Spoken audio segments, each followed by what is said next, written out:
Colin Barnes. Here. Anita Fontana. Here. Michael Lord. Here. Jessica Lyons.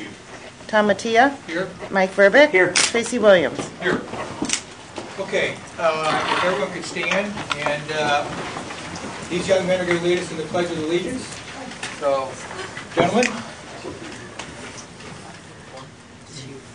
I pledge allegiance to the flag of the United States of America and to the republic for which it stands, one nation, under God, indivisible, with liberty and justice for all. Thank you, everyone.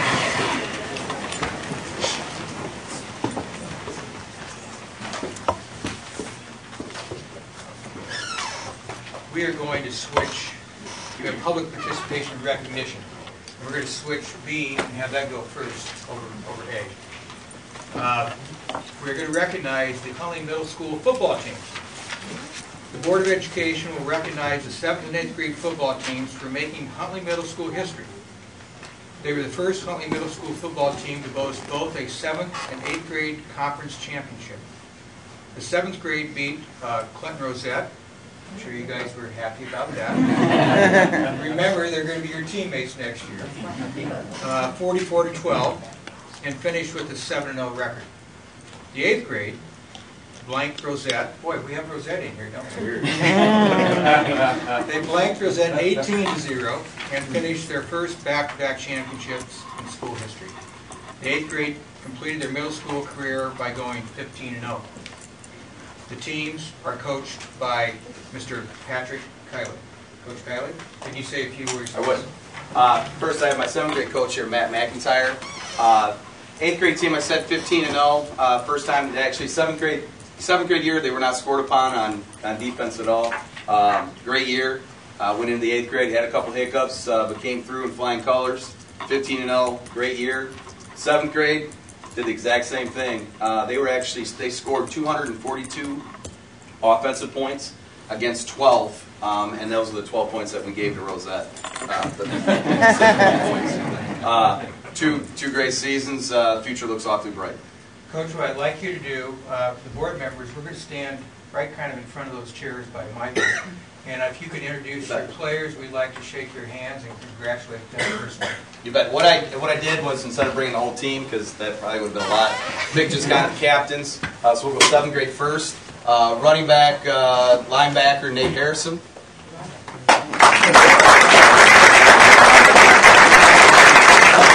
Lineman, Austin Sands. Quarterback, Will Brooks.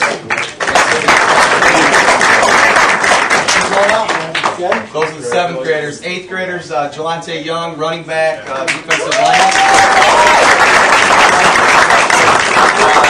Defensive MVP, Ben Wolfsma. I actually said your name right.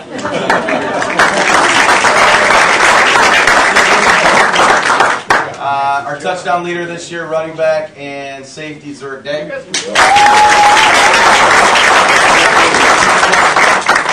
Linebacker and yes, center, Jake Perkins. Every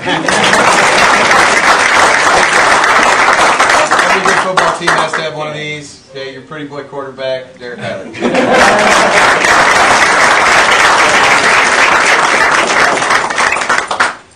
Everybody, let's give him a big round of hands.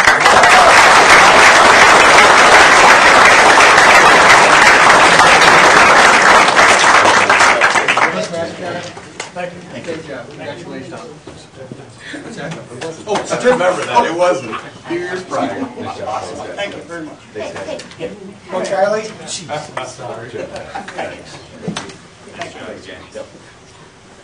Coach Riley, on behalf of the Board of Education, here's a little certificate of appreciation. Congratulations.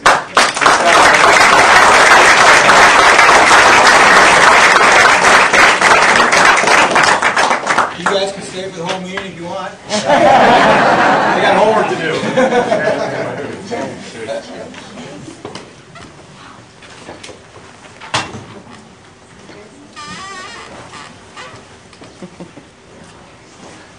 Thank you for coming. Next, the board would like to recognize Roger Morgan, owner of Rogers Music. The Board of Education will recognize Roger Morgan, owner of Rogers Music, for his many years of support to DeKalb School District. Roger is incredibly kind with his time and goes above and beyond to help our music students. On many instances, Roger has repaired instruments for students at no charge, offered very reasonable prices, taken extra time to explain to students how to best care for their instruments, and work closely with our district to keep costs for our music program at a minimum. Many students who would not have otherwise had the opportunity to play an instrument have participated due to the unselfish giving of Mr. Morgan. Roger, would you please come forward, please?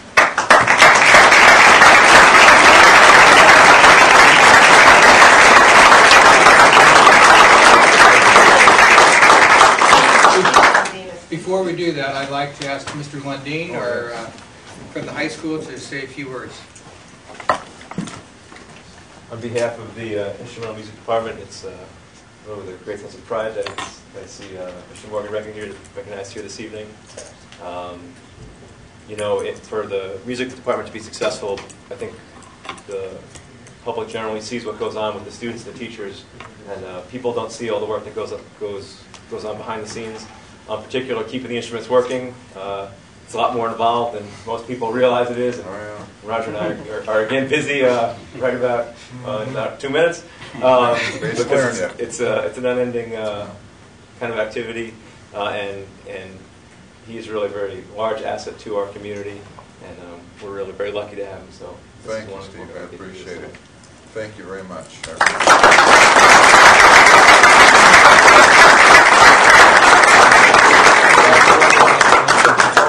Thank you. I appreciate it very much. Yeah, it was a big surprise to me. You took the place to honor. Thank you. Thank you. Yes. Thank you for your help. Thank you. Yes, indeed. I'll fix it for you.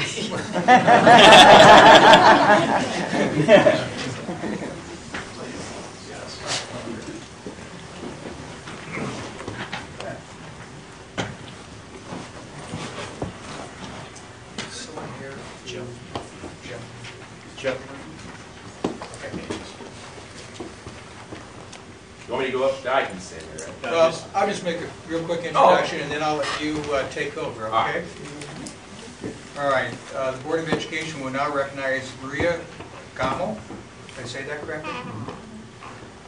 Maria is a senior at DeKalb High School from Malta, Illinois. She is being honored as the 2012 Lincoln Laureate at North Central College. And there's a bio that was sent to all the board members which explained the significance of this. And Mr. Murphy, if you could talk a little bit more about it. What I wanted everybody to know about Maria is that she's a former student at DHS. Probably one of the I had her when I was student teaching, and right away blew me away. Probably one of the smartest kids that I've ever seen. I don't think she missed a single point the entire time, and I think she knows that still. And I know that other teachers that have had her, myself, Mr. Thames, Ms. Denny, Mr. Fontana, we've all had the pleasure of working with Maria, and it's just amazing when we saw that little blurb in the paper about her award, about the Lincoln Laureate through North Central. And there was also another little bit in there about her national recognition that I don't think that has been really emphasized enough publicly. The national award that she was given is for the Goldwater Scholar.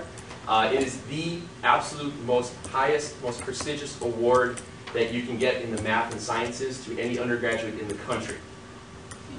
In the country. We're talking.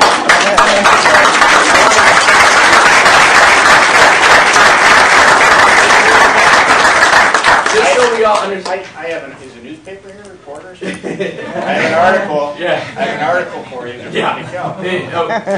As Dr. Muller understands this, going through a lot of the math as well, she's an actuarial and math major, double major, and minoring in econ. And then I know that some of the stuff that she's been working on from just in that blurb, working with, help me here. What was the thing? Modeling of diseases, mathematical modeling. I did it with education. So this is the type of student that came through DeKalb High School that is literally going to help find cures for cancer. So congratulations.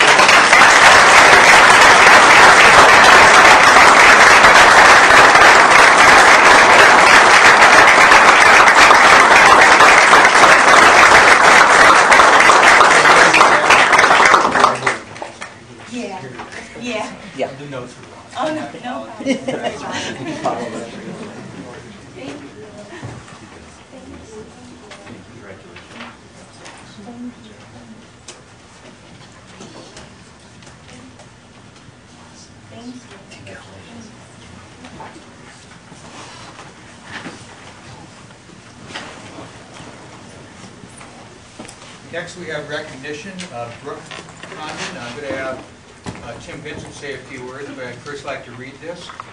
The Board of Education will recognize Brooke Condon, Assistant Principal at Clinton Rosette, for her behind-the-scenes work this past year in the establishment of a community network for professionals supporting LGBT, which is lesbian, gay, bisexual, and transgender youth in DeKalb.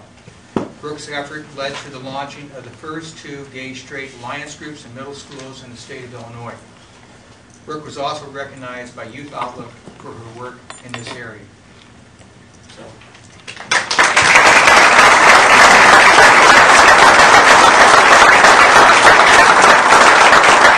a couple things. I want to keep it. I've been instructed by Brooke to keep this really short. But you know, in addition to a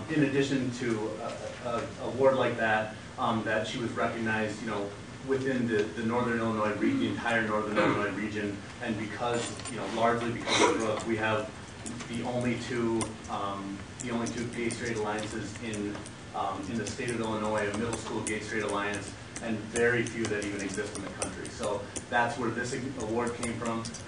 You know, this is I've known Brooke for many years, but this is the first time I've gotten to know her as you know, in her role, in her new role as assistant principal, and you know, aside from, you know, publicized awards like this, there's many proactive things that are being done, you know, within Rosette and within the community. So this is just one award, but you know, I just wanted to say that I'm very proud of what you've done.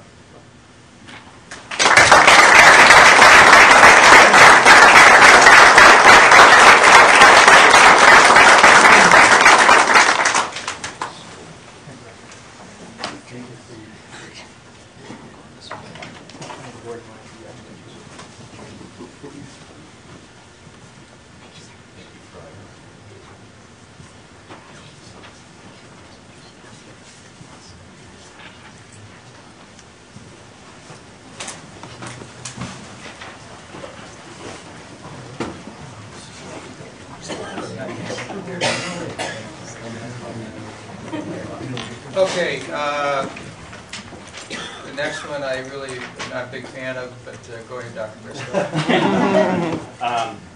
If you're not aware of it already, there is the state of Illinois recognizes school board members all over the state on Thursday, November 15th each year. It just started a couple years ago. Actually, it should have started years before that. I want to, as superintendent, personally thank all of our board members. It's an elected position, and the first thing I should say is these guys work really hard for nothing, so be nice to them tonight. But it's been a pleasure for me to watch the commitment. If I began listing the number of hours that this board has placed in outside these regular meetings, you would be absolutely shocked. And so I've observed and witnessed their dedication to kids, and students always come first. I believe in the decisions that they make at the board level.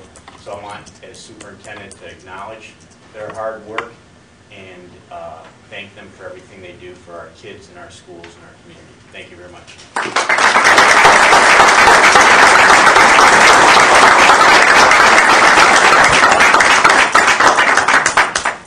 That probably ranks up there right behind Mother-in-Law Day.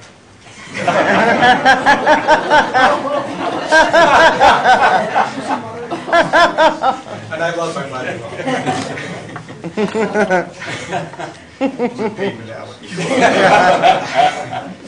Our next item is acceptance of gifts and donations. The Board of Education accept with gratitude the donation of $8,256.04 in grants from the DeKalb Education Foundation to the DeKalb School District. There is a list of many items that they purchased for schools throughout the district. We are fortunate that we have such a strong education foundation and very, very, very appreciative of that. So, Thanks for the plug-in form. please do. Cohen and I both work with the DeKalb Education Foundation, and I just want to put a plug in. They have a really neat event coming up on Thursday, December 6th at Schnucks. It's a soda tasting and a dessert, and Schnucks puts out amazing food, and it's $10, and I'm telling you, it's worth every dime just for the food alone. But there actually is wine tasting opportunities too. So if you're available, they could sure use your support. And all their money goes back to our students in our programs in our schools. So it should be a lot of fun. I attended one, and it's a nice event. Again, thank you to all those volunteers that support that organization. Next, we move on to public comment. Oh, we have to move. So moved. Oh, excuse me. Move and seconded. Okay. All in favor of accepting the gift from DeKalb Education Foundation, please say aye. Aye. Opposed, same sign. Motion passes. Thank you, Mike. All right, public comment. Members of the public who wish to speak to the Board of Education should complete a request card prior to the meeting. This section of the meeting will be reserved for comments from the public. All comments should be limited to 3 minutes. Criticism of individuals is not in order. I do have 2 cards here in front of me this evening. The first one is from Mr. Mike Moan from Devonshire Drive, and the subject is Lancelot. Mr. Moan? Yeah, I can speak from here, is that fine? Yeah, just... All right, I just want to talk to you quickly. I know we got going on the land swap, but I really wasn't aware of it until the last couple of weeks, read about the paper, and then I actually read on the website, there's a PowerPoint that was presented. And I guess my question, I know people are going to talk about green grass and soccer, and I think those things are great. You know, they're great reasons not to do it. My biggest concern is for the kids. And I know you don't take that lightly, but I'll tell you, I have 2 kids in the district. I have a 3rd grader and a sophomore. I went to my sophomores conferences last week. He's doing great. He has great teachers. 2 teachers told me they no longer can teach like they used to. He's in an honors class that told me there's 35 kids in the class. She can't do what she used to do with 27. That's nobody's fault. You guys work hard, you try to keep the budget down, I understand that. But you're talking about adding a subdivision to add children with no extra money to educate them. In that PowerPoint, it says we can add 1,200 students to our district. Where? The class sizes are sky high. My son got 35 kids in the class. My daughter's 3rd grade class had 28 students to start the year. Test scores at the schools my kids go to are plummeting. At Lincoln, there's been over a 10-point drop in the 10 years since I've had kids there. The middle school, my son left, has dropped 10 points in 2 years I've ever seen in my life, and I do this for a living. You're not at a tipping point, you've reached a tipping point. I know education is important to you, but I don't see how adding more students without the resources to educate them is going to help us. I know $42,000 a year is a lot of money. That's less than 1 staff member when you look at benefits. If you had 200 kids come out of the subdivision, that's over $2.5 million a year for every year they're in there. I know this is a long-term issue. These kids probably won't be here for 5, 6, 7 years. Most of you probably won't be here now. But in 7 years, 7 other people will sit up there, and if we continue to kick that can down the road, what choices will they have? My 3rd grade daughter will be a sophomore in an honors class with 45 kids. There has to be a time with the community we say enough is enough. You're doing a great job, you're doing the best you can, I don't have any complaints, but you can't take on more students without the finances to pay for them. So you can vote no because of soccer or grass or anything else, but I would ask you to vote no for my daughter and children like her who need what we have now. We can't get any worse than we are currently. Thank you. Thank you.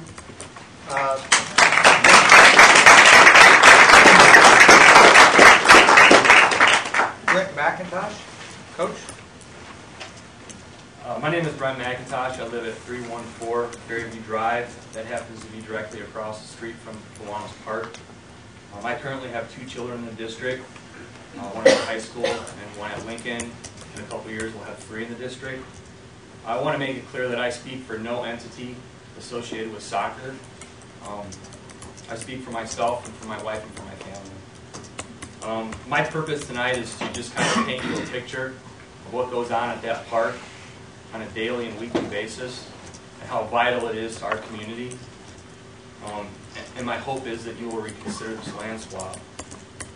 My family and I are of the opinion that Kiwanis Park is a tremendous asset for our district and for the DeKalb community at large. There are hundreds of current DeKalb school children and families that use the park on a weekly basis. That number has since grown dramatically since the bike path and walking path has been put in, along with the trees that have been planted. These children and families that use the park are not just Southside residents, they are from all of DeKalb. And they enjoy the many outdoor activities that the green space provides. Although I do not have data to support this, my assertion would be that Kiwanis Park is the most used park in DeKalb. To hand this tremendous district and community asset over to a developer in exchange for what we feel is far less valuable property would be comparable to trading a bright, shiny diamond for a piece of glass. So I ask you to please consider the hundreds of families and children that use that green space classroom on a weekly and daily basis, and I please urge this honorable school board to reconsider the land swap. Thank you. Thank you, Brett.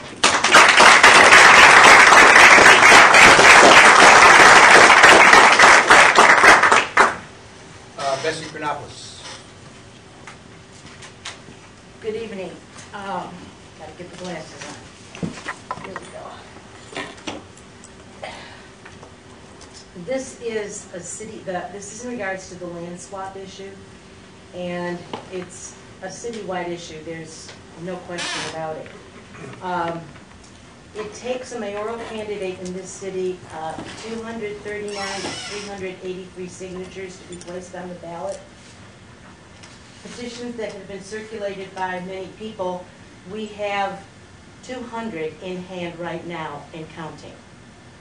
That shows, and this is from citywide, this is not a NIMBY kind of a situation, it's not just a Fairview issue, citywide. There are many questions surrounding this very complicated issue. I believe I sent the board, and I had an opportunity to talk with Dr. Briscoe. I sent a list of some of the preliminary questions that we had developed to get everybody kind of thinking. Some of the questions include a need for an explanation about this agreement that fixes the district to pay $42,000 a year and the possible foregoing of a portion of impact fees. The question of how did this idea get started in the first place? You've read these questions, and we've been attending meetings with the school district, the park district. We're going to be attending plan commission workshops and meetings in an attempt to understand. And yes, these questions need to be answered, but I can simplify this issue a little bit tonight. Our community cannot afford to lose Kiwanis Park, an active park supporting not only well over 700 youth for soccer, but bike paths, walkways, NIU camps during the summer, Boy Scout activities, wildlife, etc. The list goes on. The solution can be found. The governmental entities need to get together. The school district, the park district, and the city. And the solution will be found through grant programs, through some kind of funding, so that we can maintain that land as it is. I can picture it now as DeKalb grows in the future, which it will. There will be houses built, and somebody will say, oh my gosh, we need some green space. And we'll go hustling around with taxpayer dollars to provide that green space. We already have that green space. Please reconsider, think through the ramifications of this venture. Thank you. Thank you, Bessie.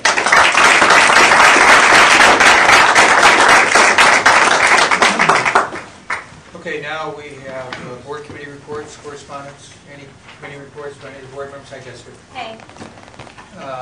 Tracy? Finance and Facility Committee met last Wednesday, and there was a report given on early childhood and pre-K. It's probably the best one I've seen. It really helps the layman understand the impact that has and what it means to keep it in the district, not only from a developmental standpoint and academic achievement standpoint, but even a financial standpoint. We'll see a little more of that tonight. I encourage you to pay attention to that. We spent a lot of time on that. Also, they're getting very close to having some of the final numbers and thoughts put together in a method, in a manner in which they dissect a lot of information and scaled it down to basically some pretty simple questions and pretty simple explanations. So they're getting there, they're getting very close, and look forward to seeing that here in the coming month or so. comments? On Friday, November 2nd, I was invited to join a group of content area teachers, science and social studies teachers from the middle school and high school. And they were discussing writing across the area as recommended by Dr. Tatum in his literacy audit. And Dr. Huber was there, and it was run by Cindy Balthouse, Amy Barnes, and Diane Duran. And is anyone here going to speak on that? Because we had talked about, I'm just going to mention it and toss it over. And there's nobody here. All right. Basically, it was a really good workshop, and the teachers were invited to bring projects, things that they were doing to encourage writing in the content areas. And I spoke with some of the teachers afterward. They felt it was the best meeting that they had attended in a long time.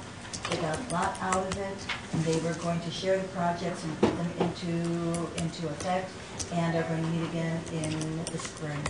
So it's a very good step toward improving that writing in our curriculum.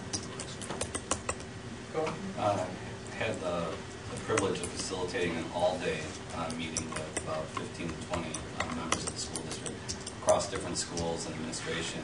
Ultimately, we met previously for about 3 or 4 hours and just kind of came up with an idea of what the utopia of technology would look like here at the district. But what we did this during this all-day session was actually break down what the next year-ish will look like. What are the fundamentals that we need to start really looking at and addressing in order to lay the foundation towards starting to implement technology into our curriculum more and more in the years to come. Ultimately, to address things that are brought up, larger class sizes. Is there another way that we can tackle that that doesn't involve necessarily hiring more staff to lower classroom size?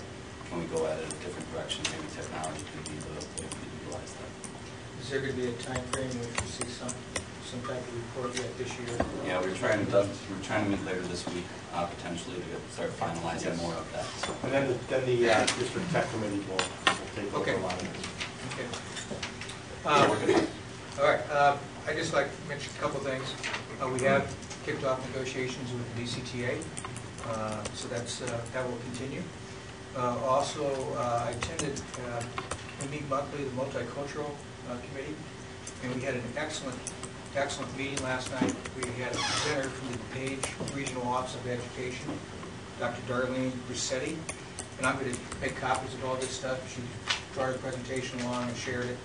But it was an affirmation of a lot of things that Dr. Tatum presented to the board earlier this year, but also I think some other really good, strong advice for things that we could look at and implement. So actually, we might like to use her as a resource down the road. So I just, Doug, I see you shaking your head too. Yes. And I know Jim was, but she was very good. So I have all those. Okay. Okay. So just want to report that. Other reports? Okay. Seeing none, we'll move on to. We have two presentations this evening. The first is from the DeKalb High School Future Farmers of America. They're going to report on their trip to the National FFA Convention.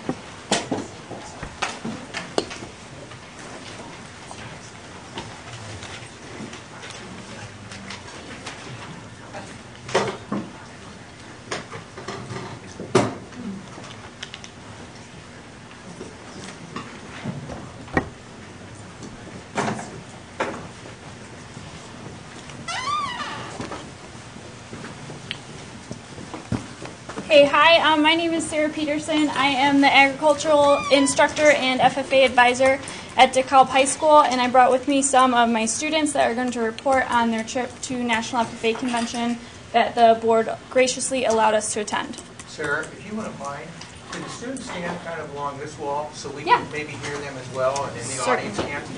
I know we're cramped here, but I appreciate that.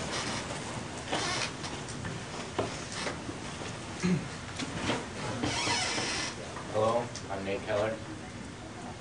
I'm Mike Lang. I'm Cole Manta. Alex Roach.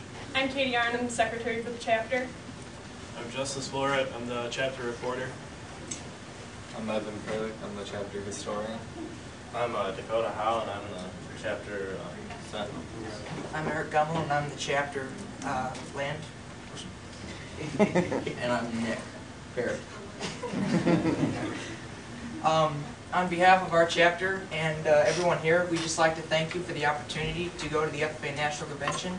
It's a very educational, inspirational opportunity, and we hope to go next year also. And some things that we did on our free time at convention, we went to and saw a koi farm and like an elk farm, and how they raise those exotic animals and how they produce them for everybody else who enjoys like koi fish and stuff, and learn about the deer and elk there. We also attended 2 sessions. We got to hear our national officers speak. We also heard a motivational presentation from Scott Hamilton, the gold medalist ice skater. Along with some of my peers who could not make it tonight, we attended a workshop on veterinary medicine and vet science careers. It was very helpful to me considering I am contemplating on going into an animal science career. I really enjoyed it, and I also got to learn more about those careers, the universities, my education, and what else I need to do to reach my goal of becoming a veterinarian when I'm older. Hey, we just wanted to take this opportunity to thank you guys for your continued support of the FFA program and give the kids an opportunity to tell you about their events at the convention. One quick question. How many students attended? 14 students attended. We are missing 3 tonight due to high schoolers' busy schedules with madrigals practice and some sports going on. And were you the only chaperone? I was the only chaperone with our chapter. We traveled with members from our section, so that included Sycamore High School, Belvedere High School, Hiawatha, Genoa Kingston, Caneland, and Indian Creek. Thank you.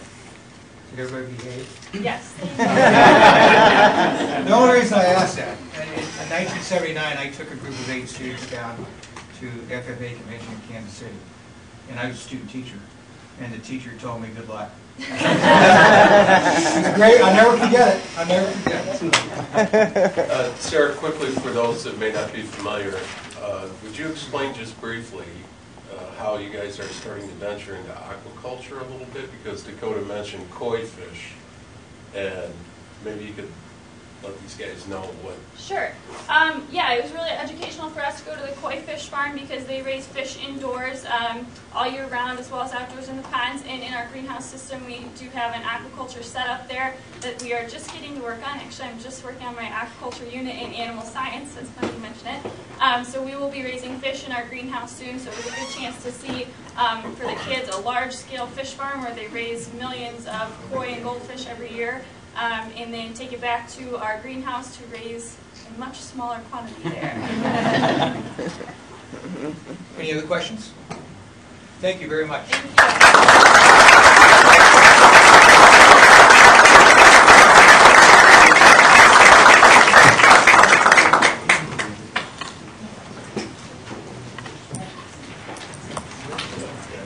Last, Kevin, when was it? Last spring, was it like March, something like that? We had a joint meeting with the board of the Kishwaukee College. And after that meeting, it was decided by both boards to form a committee to enhance our students' career and college readiness. And tonight, Dr. Mueller and Kevin, are you participating? Right. Okay. Kevin is from Kishwaukee College. Kevin CUSD428. And Dr. Mueller, I'm going to turn it over to you. Thank you.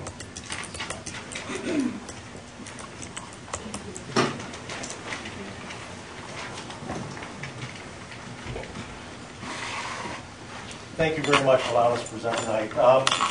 First of all, the creation of the College and Career Readiness Committee was basically due to board retreat goal number 1, which was to improve articulation, alignment, and instructional practices in K-12 in order to improve student achievement, graduation rate, and college and career readiness.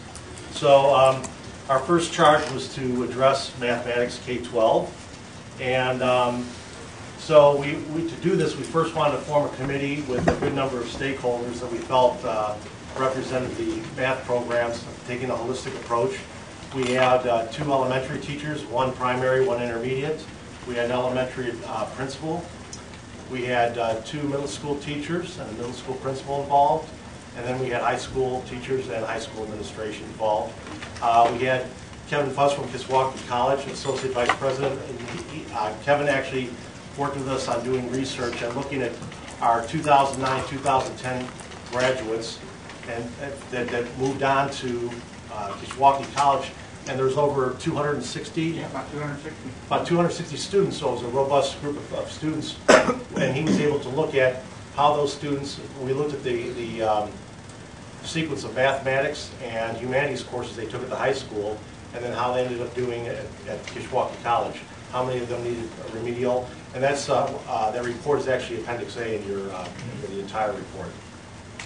You'll be happy to know that for brevity, that 20-some page report is distilled down to 10 very succinct slides. So, secondly, we addressed programs. We looked at each individual program. We looked at elementary, middle, and then high school separately. And what we did at each particular level was we first looked at the current status of the programs. Then we looked at issues that were felt to be significant and that may be areas that we could address. And then finally, based on that, the committee arrived at some recommendations as a whole. And the recommendations drawn from data analysis, we had both quantitative, qualitative, and in some cases all we really had was anecdotal data from people in the trenches that were actually teaching the courses. So I'm actually going to ask a couple of people in our committee. We had one of our elementary contributors was Chris Perkovich, who aside from being a phenomenal elementary teacher, also attended a 4-day everyday math conference, which is the everyday mathematics program is the core curriculum at the elementary school. And Chris attended a 4-day seminar on that over the summer, so we felt she would be a good person to help us out with that. And Chris will talk a little bit through the 2 slides on the elementary. Chris? Please. Okay, all right. Well, thank you for having me, and it's been a pleasure to be on the committee with you, Dr. Holder. And if you have any questions at any time that I'm talking, please stop me, because there's acronyms and things that I'm familiar with, and I don't know who's familiar with what, so I will stop and go slower if you need me to. Okay, the first is we have 4 main issues that we've distilled down to show you tonight. And the first one is the lack of professional development for everyday mathematics program. And I'm speaking at the elementary level. This is my 17th year teaching 5th grade. So I'm speaking for the elementary, middle grades level. At least 40% of our elementary regular education teachers have had virtually no training on how to use the everyday math program. We determined that 2004-2005 school year was the last year that we had any significant professional development in mathematics, let alone everyday math program. So it's been a while. We really need some professional development, and that's going to come up on the recommendation. The professional development ties all of this together, our needs in that area. I'm going to go on to the EMP, Everyday Math Program, not being fully aligned with Common Core State Standards. Okay, and this is where I have to go slowly. In order to understand the Common Core State Standards and the alignment with the Everyday Math Program, there's the Common Core State Standards for content for mathematics, and there's the Common Core State Standards for mathematical practice. And it's the mathematical practice that everyday math that our district has. We have the 2007 edition for the elementary level. They have a 2012 already published that's totally aligned to the Common Core content and mathematical practices, but we don't have that one. We have the 2007. As far as the content goes with alignment for everyday math, the authors of the everyday math program have done extensive work and say that their program, the 2007 edition, is 85% aligned content-wise with the Common Core content standards. With regards to the mathematical practice standards, it's 100% aligned. And it always has been, because the everyday math program was based on those standards that came out of the NCTM, the National Council of Teacher Mathematics, practices for mathematics. And what I mean by that, those mathematical practices, I don't have them memorized for the Common Core, but they're things like understanding how you solve the problem, being able to model how you solve the problem, its application in real life, how to write about it. Those are the mathematical practices. which Everyday Math feels is 100% aligned. Again, the content is 85% aligned, 2007 edition. At 15%, Everyday Math has picked up content-wise and put it online. So the decision that our district has to make down the line is, do we keep going on with 2007 edition, which is 100% aligned for the mathematical practices, but only 85% aligned for the content, and picking up, they do have it available online, but it is something that would take extensive professional development to access and have people understand. So do we do it that way, or do we get a new series? That's something to think about. Just wanted to put that bug in your ear as I go on here. The final thing about that is, keep in mind, with that 100% alignment with mathematical practices, we haven't had professional development for Everyday Math significantly for 40% of the teachers ever, and for all of us since 2004, 2005. So that which makes Everyday Math specifically what it is, beyond its content, we really need professional development. So if we get it through having a new series, that would be one way, or having the professional development to address those mathematical practices and understanding how to access that 50% that's not in the 2007 edition, something we have to weigh the cost of. Third point, we have a lack of Tier 2 and Tier 3 interventions for regular education students. Although our district has approved the use of the VMath program for our special ed students, for some of our special ed students with math needs, the scheduling of VMath as an intervention for the regular education students isn't as viable. It's a 40-minute program. It would require regular ed students to be taken out of the core instruction, which we don't want them to miss. So to find a Tier 2, a Tier 3 intervention for math at the elementary level, we need to do some more work to find something that's suitable, that would work. That came out. Finally, it was mentioned that there's a lack of parent support for EMP due to lack of understanding. And I put down, we're no longer looking just for the answer.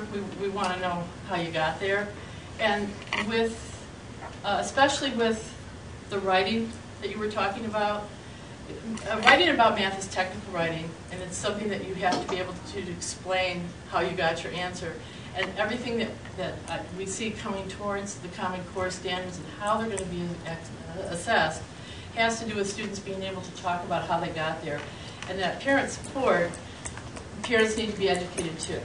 So perhaps the next slide we can talk about what we are going to address, our recommendations, keeping all that in mind. We need professional development in the EMP, which is the Everyday Math program, aligning the EMP to the Common Core state standards for our content.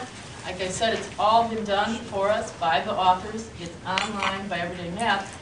However, accessing it is another issue, and that needs to be explored versus keeping the 2007 edition versus adopting the 2012 edition, which has all of that and more.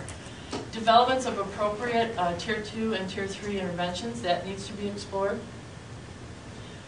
before any decisions can be made about that. And along with that, coming to some kind of a communication and support for parent understanding. Again, more, I guess, sharing of what us teachers know with the parents of our students. So, any questions? Quick question. Sure. Development of the Tier 2, Tier 3 interventions, is that going to be tied, is that tied to professional development? Is that tied to, do you develop what those solutions are going to be internally? Or they could be. Another thing is, the simplest answer would be, oftentimes districts, and I only have my little experience in my little neck of the woods, but has been looking to see if there's any programs out there. I know you've done a little bit of talking with our friend from Northern, Paul Dawkins, and that was explored a little bit in our meetings, is what things are out there already. It could mean, it could be many things. It could mean hiring somebody that would have that knowledge, that could train all the teachers to do those kind of interventions, because we haven't ever done that in our district. In our school day, we only have the time set aside really for reading interventions. We don't have it set aside for the math as well. And we have some children that aren't working at grade level. They need some serious, by 5th grade, you really see who we're we really need to catch before it's too late. And as Chris mentioned, our special education students have the access to this VMAT program. They can access that through their resource time. We don't have that type of time available for our general education students. So also time is an issue. It's another discussion that I think has to occur at some level. I think we decided. Right? Would the 2012 edition offer the option of ebook? Oh yes, it's all online. Great. All the assessments, all the content. It's for parents and for students and for teachers. It's quite lovely. Yes. And along with that would come professional development. So there's Sure. that cause could be explored versus how do we play catch up with what we have already. Michael, you mentioned a couple of times maybe possibly going to a different series. You talking about going away from everyday math to I something don't else? think I mentioned that. Tell me what you heard me say. That's what I'm trying to understand. No, I'm not, and I'm glad you brought that up. No, the new edition. The new edition. Of Okay. Everyday Math. We have the 2007 edition versus the 2012 edition. And the 2007 edition has been determined to be, it's already been aligned, if you trust the authors, this is what we talked about at this conference I was at, 15% the content needed to be added grade by grade, which they did. And then there's a password where you can get online and see where all those lessons are. It took me probably 5 hours to access K through 5 just to get the masters for all of that. And even then, you don't have all the lessons or the teacher manuals. So, no, I wasn't suggesting another series like with another company, just another edition. And again, this has all been, they have been very aware of the Common Core for technology and that whole requirement. So, I think. And another issue that would dissuade us from moving away from everyday math, as well as connected mathematics at the middle school level, is the new PARC assessments that are being developed. Those of us that have seen those and have had access to them, they are more inquiry-based problems. They're more in line with the type of inquiry-based lessons that they have in everyday math and connected mathematics. Have any of you gone online to PARC? You need to check it out. PARCC assessment and see what their latest, they have several, I can't remember the term that they use, but for lack of better word, sample test questions. And they require technology to take the test, some of them.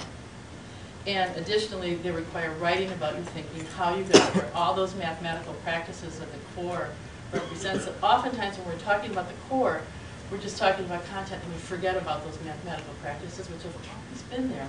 But now they're written in, they're there, and they're going to be part of the assessments. So we really need to think about it. Not to toot my own horn off much, I was there to help write the math portion.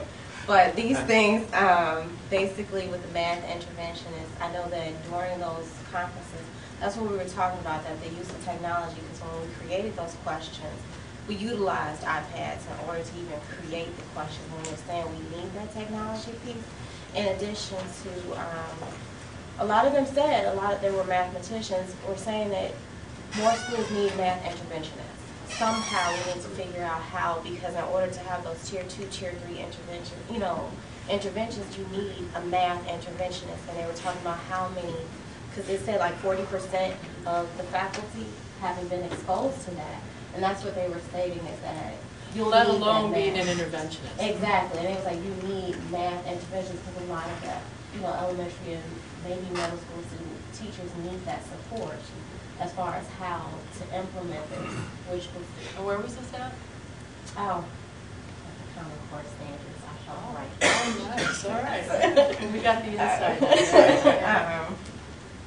I was very happy about the parent understanding. However, the question is do we know how many families have internet access at home? I don't think we have a number on that. I think we can tell by what our registration numbers do, Cindy. Yeah, we can narrow that down. Right. Yeah, because that certainly is a problem when we talk about anything going to technology. Right, with the e-book and how are they going to do their homework at Exactly. home and things like that. And that is one of the topics that we're addressing with this strategic planning And technology. just from my teaching standpoint, you could still do all this, you know, and not have the kids have their technology at home.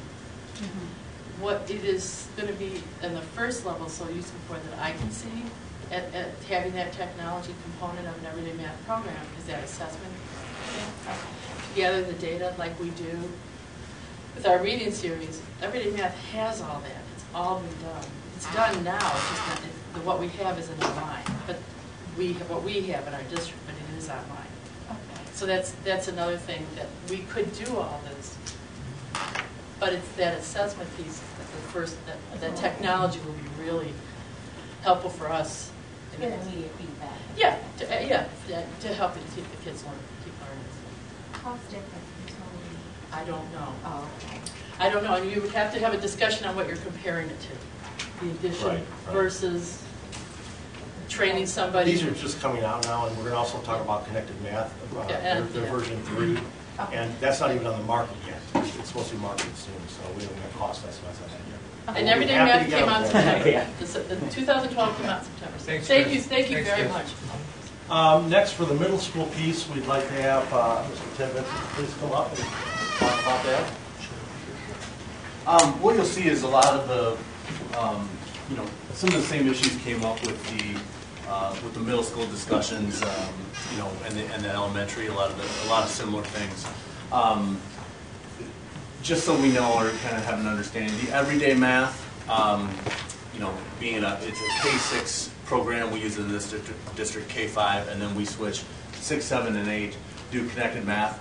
The inquiry-based problem-solving type of math is the same. It's a different series. The philosophy behind it is the same. Right now, the design behind connected math and the investigations or each lesson is it's supposed to be 60 minutes long. It's designed to be 60 minutes long. With the middle schools having 44-minute class periods, 44 or 43-minute class periods, that's we're cutting out a significant portion of each lesson, or sometimes they'll carry over into multiple days, and then at the end of the year you're cutting certain books out and things like that. So the biggest issue, without a doubt, in the middle school math program is the number of minutes that it requires versus what we have to deliver that. This is also similar, although not as significant, with middle school algebra students. These are our advanced kids. These are our advanced, I should say, 8th grade kids. They use the identical curriculum and materials as the high school. There are 4 minutes or so difference in between those. That's not significant, but it does add up over time. So something of note there. For the third bullet there, the inconsistencies in course placement.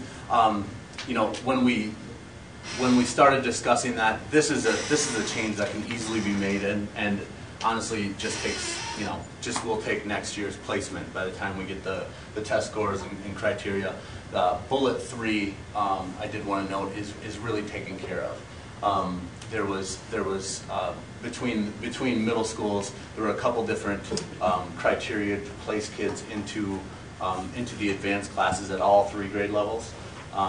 There were some differences, and now it's the exact same. In fact, the rubric itself that we are now using is being tweaked a little bit from what we used last year, so it's common across both middle schools. So that's placement into advanced 6th, 7th, and 8th grade classes is being standardized across the school. The initial identification, and to me this is not as significant as maybe some of the other ones, but the identification of the Tier 2 students. These are students that we, during their exploratory time, these are high needs students in terms of math. After the initial placement into it's a fluid class where kids who might pop up, midway through the school year or something like that can access that help if they need to move into that class. That's through the data teams.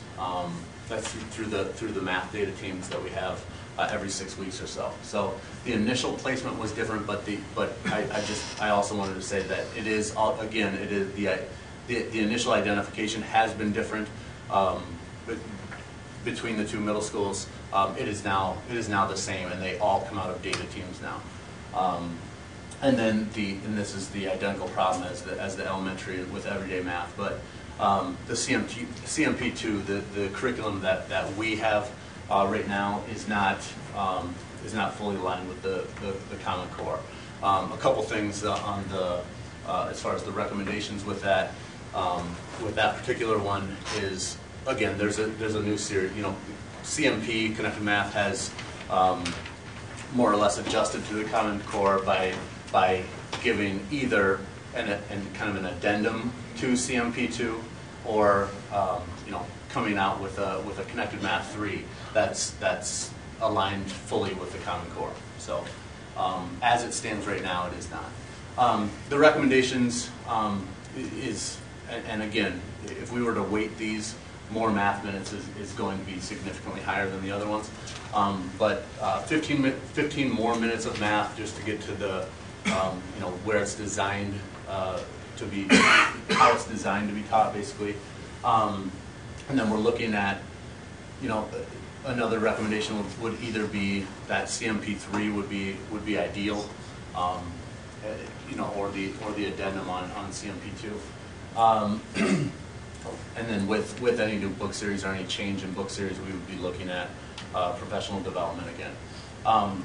The last bullet there, tier 3 math interventions. Right now, there's no middle school tier 3 math interventions, and that's the one thing I wanted to really say about that is, that is there's no existing program for tier 3 or really significant kids with significant math needs.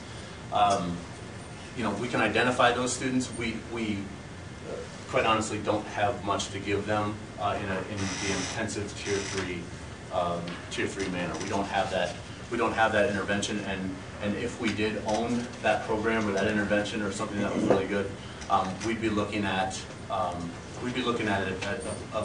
need for who is going to give it. So we'd be looking at in addition to the program, as well as kind of a human resource person to deliver that.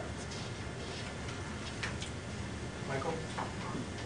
Regarding the 15 minutes of mathematics that needed to be added, if we move away from a middle school to a junior high concept, would that give you the minutes that you need for the math program? If we, I don't know that, to be honest with you. It's I think you would have the minutes would have to come from somewhere. Do you know what I mean? So it would be either lengthening the school day, or maybe looking at that exploratory in a different way. You know what I mean? I honestly don't have a good answer for that. So exploratory doesn't automatically drop off if you move to the junior high level? Not automatically. I mean, there's hybrids of both. The junior high versus middle school, I don't feel like it's an all or nothing thing. You know what I mean? Regardless of the configuration talks and things like that, I think that there's certain aspects that can carry in any configuration. I only have the perspective of I have kids in elementary school and now one in middle school. The rigor in elementary school when it came to mathematics, I recall, and I'm experiencing with my daughter right now, pretty intense. I think I read in the report that the rigor for high school mathematics is key to the success of the student, especially moving on to higher education. What about from the middle school perspective? Because having a son who went through elementary and now in middle school in 7th grade, it seems like the rigor of mathematics at the middle school level lowered. Okay. So I didn't know if that's just an unusual case or if rigor is important throughout K through 12 when it comes to mathematics. A lot of times we identify and put some of the kids into the advanced courses, using either the same or different books or materials. It's identical, to be honest with you. The needs for academic rigor at the middle school is no different than elementary or high school.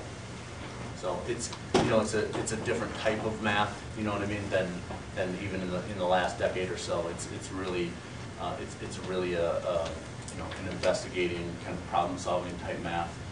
So it takes a while, in my opinion, I guess it takes a while for people to get used to that. You know what I mean? It's not the same math that we had. Good questions for Tim. Jessica? What assessment tool are you using to identify children in Tier 2? We use MComp, and you know, once we sit down at the data teams, MComp is what we use to, I guess, start the conversation, and then it does stem to bring up the kid. We're talking about MComp, and then we're looking at, you know, teacher recommendation, and it's a full discussion with everybody. MComp is given when you give the CBMs or oral fluency ones? It's given at the same. It's not given at the same time, but on the same schedule. Same schedule. Yep, 3 times a year. Thank you. Okay. Thank you, Tim. Regarding the high school, Paul Severino was going to be here, but he's was unable to make it, but he was on our committee with us. The issues primarily at the high school, going back before NCLB, for those of you who may have been on a much slower track as I was at the time in high school, you could take literally pre-algebra and consumer math. That meant your 2 years of graduation requirement, and you could get out of town with a high school diploma. Since NCLB has come on board, one thing they have done is up the expectations for mathematical knowledge to the point where virtually every high school across the state dropped pre-algebra. The mentality was, hey, Algebra 1, Geometry, and Algebra 2 are all assessed on the Prairie State exam, or on the ACT portion of the Prairie State exam. Therefore, we've got to get our kids through that second year of algebra. Well, so the knee-jerk reaction was, let's just drop pre-algebra. Well, the reality was there's a lot of kids coming to high school who were not prepared for algebra. So in response to that, last year this board passed a course called Algebra AB, which basically slowed the pace down a little bit and stretched it out over 2 years. That was to address our Tier 2, Tier 3 students that were not ready for, that were identified through, basically there was their Explorer tests, mathematics score, their MComps, teacher recommendations. So we use multiple data points to determine what students were likely to need that intervention. Right now, and what will be happening is the high school will be coming back in February to report to the board at the end of the first semester. What we want to do is, last year all we had was algebra. This year we've got algebra and algebra A going on. We're going to aggregate those scores and look what our pass rate is this year compared to what it was last year when we only had algebra. And we expect to see a substantial improvement in the pass rates. Because what was happening was kids were failing algebra. The next year we were putting right back in algebra. They were failing it again. We had kids at the third year in high school taking algebra for the third time. That just was not working. So when this came up, obviously we had to determine how we were going to deal with this. Well, Algebra A, B was passed last year, and so far we see a great need for that, and it looks like it's going to be working real well, but we're going to be continuing monitoring it. We also, last board meeting, there was a presentation by TJ Fontana for Geometry AB, as well as Algebra 2 AB. Those would be one-year courses. Now, what I want to make very clear here is the level of rigor between the various courses. Students have, and if you remember the schematic with all the arrows, students do have the ability to move from an AB course up to a regular course. That's entirely possible for them. So that's basically what we felt that the primary issues were. To address those, oh, I'm sorry. I'd like to bring Kevin Fuss on to address that portion was just to address the sort of the graduation rate issue. Kevin Fuss is going to come up. I'll talk about the career and college readiness issues. Again, Kevin created a report for us that was very insightful, and he's going to talk about some of those results. In addition to that, we had Paul Dawkins, who's a professor in the Department of Mathematics at Northern University, who also does research on college readiness. And The other lengthy report, it was Appendix B. Fortunately, there's only 3 or 4 pages that I referred you to on that, but that addressed the same issue as well. So, Kevin, if you would mind. One of the things we talk a lot about in our committee was, your high school seniors, what happens to them the next semester when they're college freshmen?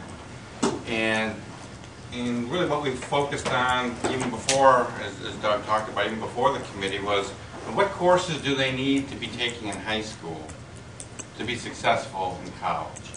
And so I think Doug mentioned before, we looked at your 2009 and your 2010 graduating class. And what I did is to send Doug all of the DeKalb High School graduates from those years who went to Kish, and it was about 250 students. And what he did was send me back the math classes that they took, when they took them, and what grade they got. And what we were able to do is merge that data into how they did on our Compass exam, which is our placement exam that we do at Kish. But it's not just Kish that uses it. That's one of the main assessment tools that colleges and universities use. So it's not just Kish, but if they go to Illinois State or U of I, they're likely to run into a similar test, or Northern. And so one of the key points that came out of that study was that students really need to be successful in Algebra 2 at the high school level. Students who are not, who have success at lower levels, so if they're not successful in Algebra 2, they have a very small chance of placing into college level classes. And in fact, most of those students will go into our remedial classes. Does everybody know kind of what remedial classes are? Okay, so those are essentially high school classes, again, taken at the college level. They don't receive college credit for those, so it helps them get ready for college classes. They really need to be at this Algebra 2 level. Students who are beyond, because if they are, the majority of them will go into college level classes, math classes. Students also can successfully complete their pre-calc and calc, and we looked at those students. They do very well at Kish. They go right into our college level classes, and not only do they go into them, but they do very well, and so do these students. The second point here is that it's not just seat time. Okay, they need 4 years, but what's the key word in those first 2 bullets? It's success. Okay, and success means an A, a B, or a C. The D's and F's are not successful. So they need to have 4 years, and they need to be successful. Even those Algebra 2 students, if you're successful in Algebra 2 your junior year, and you say, well, I worked very hard in my first 3 years, I'm going to skip math my senior year, even though because I've gotten an A in Algebra 2, I think I'm ready. Bad idea. Really bad idea. Students who do that are going to end up taking a remedial class in college most of the time. I think the bottom line here is that the higher math classes in high school lead to a lower likelihood of remedial courses in college. And that's important because the college graduation rates for those students who have to take a remedial class are a lot lower. Okay, so if they can come in and they can take those college math classes right off the bat, they have a much higher likelihood of college graduation. Just one more quick thing on this. Even if they're not successful in those math classes, in the higher level math class, let's say they get a D, they're likely to place into a remedial class at Kish.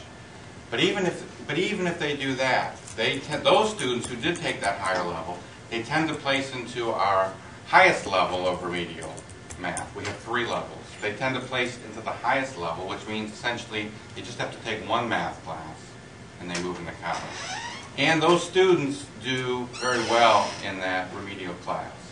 And so it's often 1 class, successful, and then move in.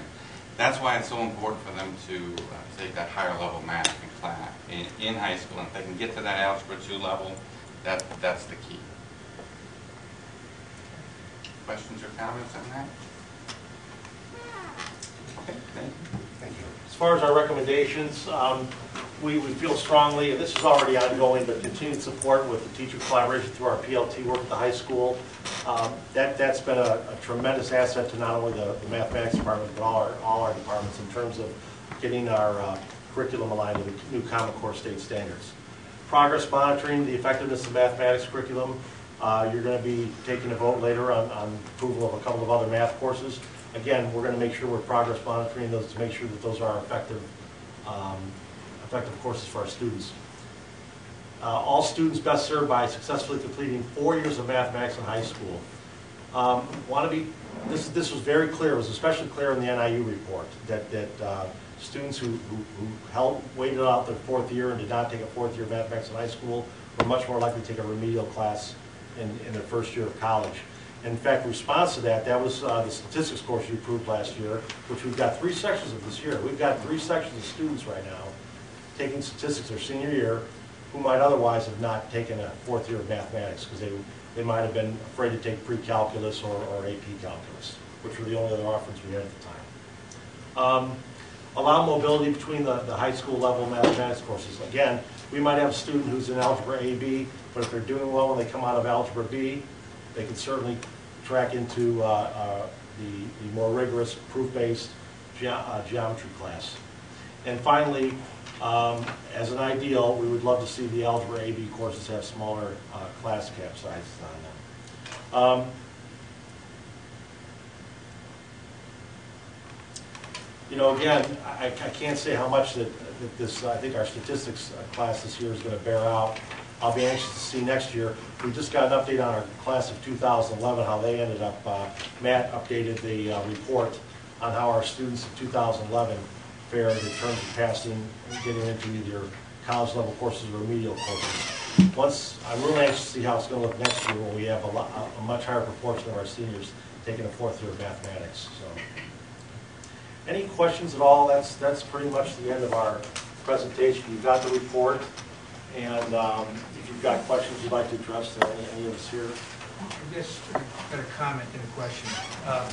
First off, from where we started with this process, from our initial meeting and then from our goal setting to where you've come, kudos for getting on this on a quick basis. Which leads kind of to my next question. I know we've talked about some procedural things, but some of the classes that TJ's presented to us, and we're going to take some action on some of that again tonight. In addition to that, have you started the process of one, maybe cross-communicating with Cohen's group and the technology group? And then the second thing would be, have you started to quantify the cost of implementing these types of things? Been trying to work at that actually with the student, with the CMP3. They have not even, we know that's coming out, that's going to be fully aligned. I couldn't even get prices on it, just today. We know it's coming out, but they have not yet started marketing yet.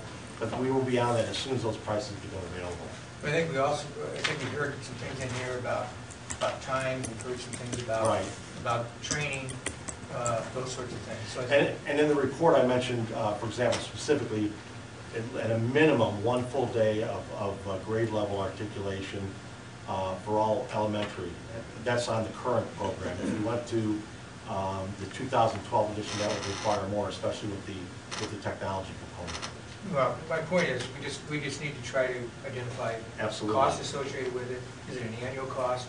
Is it a one-time only cost? Those sorts of things. And I know you know that. I just think we need to. Absolutely. Because it'll most likely be coming out of my budget. So, yeah, I want to quantify it. Yes. Okay. Along those same lines, Doug, I'd be interested to see at the end of this year, or when you give your report on Algebra A and B, a comparison between what that cost actually was and what the opportunity reward was by not having a significant percentage of kids having to repeat it. Exactly. I'd like to see a net on that. Actually. Exactly. Absolutely. Any questions for Dr. Malone's group? Thank you, Doug. Thanks so much. Okay. That's all the presenters. Thank you. All right, next we move on to our non-business consent agenda. 6 on our agenda.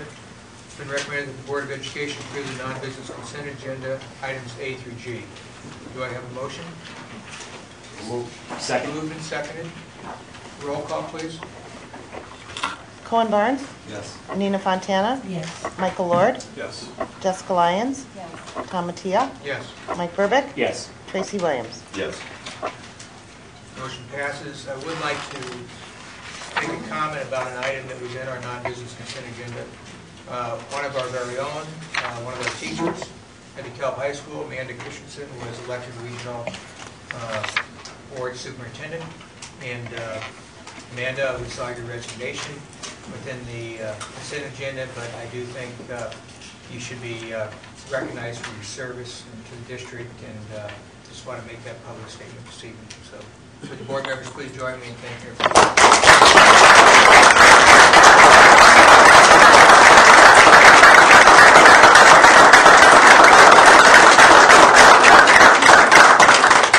Very much, school board, everyone else who has supported me along the way. Thank you for accepting my resignation. It was very difficult to do, but at the same time, I know that I will continue to serve you in a different capacity. And I'm really looking forward to it. Good luck. Thank you. I just want to say, I know Amanda, I think, fairly well, and she's a national certified teacher, which is a rigorous process. She is an expert in teacher principal evaluation, and one of the key roles of the regional superintendent is professional development. Another key role is to represent our county in Springfield, to be able to be knowledgeable and articulate what our needs are in this county. And I can tell you, although we lost an outstanding teacher, no question about it, our county gained a very strong advocate who knows what they're talking about on all the new laws that impact public education. So we just gained a great advocate. Okay, we'll now move on to our business consent agenda. It's been recommended that the Board of Education approve business consent agenda items A through E. Do you want to hear a motion? So moved. Do I hear a second? Second. Any discussion? Roll call, please. Nina Fontana? Yes. Michael Lord? Yes. Jessica Lyons? Yes. Tom Mattia? Yes. Mike Burbick? Yes. Tracy Williams? Yes. Cohen Barnes? Yes. Motion passes. Business and Finance, approval of 2012 tax levies. Andrea, would you like to make a few comments before we put a action here? Actually, we have to go through a presentation here. And in order to generate the $44 million we're expecting to get through our tax levy, we just need to walk through a process here. And if we start with the next slide. And this is just a continuation of more math as we go through it, because you'll see a lot of computations, but we will get you through all of that. But first of all, the levy process starts with this evening, and actually I've contacted the assessor's office and we have estimates, and she said actually all the property has been turned in and valued, so pretty much what I'm going to show you this evening is what we should be receiving. Of course, we always inflate this just in case there are some errors. We want to make sure that we are capturing all the dollars that the district can. So in December, you will actually adopt the levy. Then the tax rates will be established in March and April. Then we'll have an opportunity, once all of that is settled, for us to move around the dollars among the myriad of funds that we have. And then the tax collection will start in June through September. Now, so you know, this process that we're going through this evening with the revenue that is generated from this levy, that is actually applied to the 2013-14 budget year. So once all that gets solidified, we actually know a little more than 60% of our revenue for the following year, because those numbers are established and we defer all that tax revenue into our next school year. Okay? And as we move through the process, again tonight is the beginning of that. It gets posted in the newspaper. At the December 18th meeting, it's actually a hearing. Then you will adopt that, and then we file it with the collector's office, the clerk's office. Now, there's many components, and this is all based on a formula, and typically at this time, we're estimating what that EAV is going to be throughout DeKalb County, but as I stated, the assessor already gave us estimates of what she said are pretty solid numbers because all the books are in.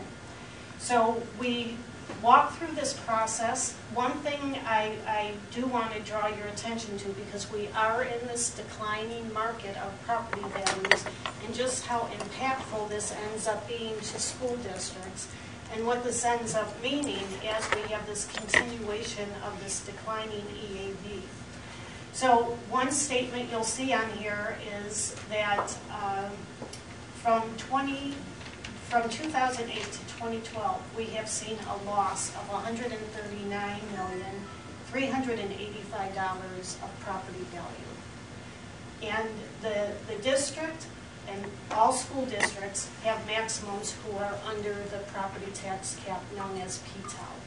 When this ends up happening, the declining of that EAV is driving the tax rate up on its own. So typically we would only see a tax rate increasing if we pass a referendum. That's typically the only way you could generate a higher tax rate, except in an environment like we're seeing today, with this declining EAV. So the whole formula is attached in here, but if we move to the next slide, we'll show you a little more of what's involved in this computation. Now, the PTEL, which is the tax cap, means we cannot grow it any more than what the CPI is. So attached in our formula is this 3% CPI that was issued in December of 2011. That's the percentage that gets tied to that formula. Now that, as I stated, that revenue, when it comes in, is applied to the 2014 budget. So when you see all these varying years and the different numbers collected to get to that point, it's the 2011 CPI attached to the 2012 tax levy, which generates revenue for us in the 2014 school year. Okay? Now moving forward, a lot of numbers on the spreadsheet and filled with a lot of math attached to here. But what I do want to point out to you is at the previous years, of course, are history, so those are absolute numbers. The 2012, again, is the numbers we received from the assessor's office, valuing all of the property within our school district at $698,192,239. That is a loss in value of over $61.8 million in property value again. Now that is the third consecutive year we are seeing such a decline in property value, but that is the largest decline we have seen. Now, in all of that, we are, a good component of this is right now the new construction, she is telling us, it sits at $6.4 million. That part of the equation, when you put all of this in the formula, is not subject to the 3% cap. We get all that new property in the regular formula without suppressing it with a cap. So any new property coming on is a great opportunity for us to receive additional revenue, because that's merely the additional revenue generator right now is through any new construction that is happening. Then when you take your eyes down on this page, and I know the numbers are very small here, but you'll see a limiting rate of $6.32. Now currently in the environment we are in, we previously would see that tax rate declining. What is happening now into most school districts in the declining EAV is we are going to be hitting these maximum tax rates, which means when you get to that point, you forego any additional dollars beyond that rate. We will not be able to access any dollars when you start hitting those maximum tax rates. So that's really a rather new environment for us for probably maybe the last 11 years. We were under that scenario a while ago, but it was probably a decade ago or more. And that's something we have to be very cognizant of because, like I said, once you hit that ceiling, you are not getting any additional tax revenue beyond what this whole formula ends up providing to you. And then on the far right-hand side, you could see we added a little column that says legal maximum rate. So in the education fund, that's $4, and currently, when we're asking this money, we're hitting that tax limit on the education fund. You have a little more room to move dollars around with special education and some of these other numbers. But at the bottom of the 2012 column, you'll see a tax rate of 638. Well, when you look at the top part, I don't know, I don't have a pointer, but at the top part of the page, you see that maximum tax rate of 6.32. That's what I mean. When you get to that 6.32, that's all you can tax at. You cannot go above and beyond that tax rate. So as I stated, this is a completely different environment really that we're in.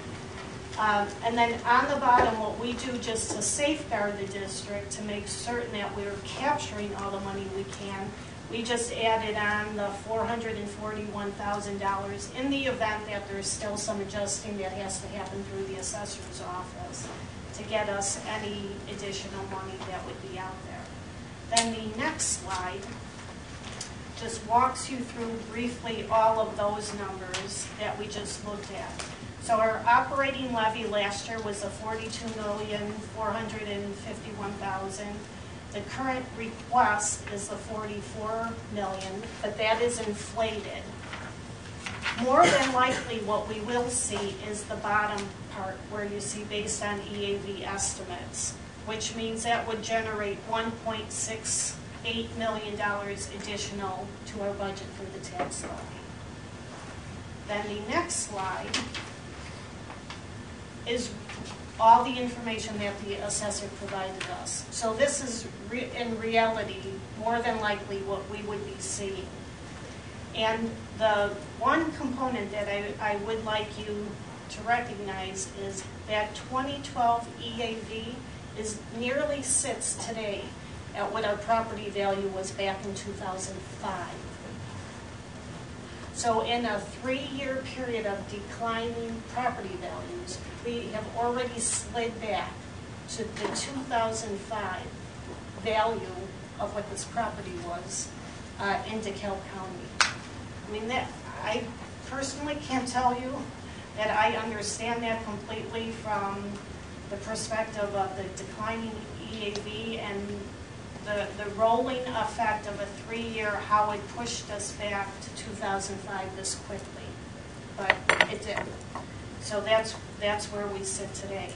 And then if I can draw your attention to the bottom of the spreadsheet, where you see total capped funds, from year to year, back, and I just pulled a little cheat sheet because we have a history, back incredibly for a long time. But from 2004, and this isn't up here, but I just want to draw this attention.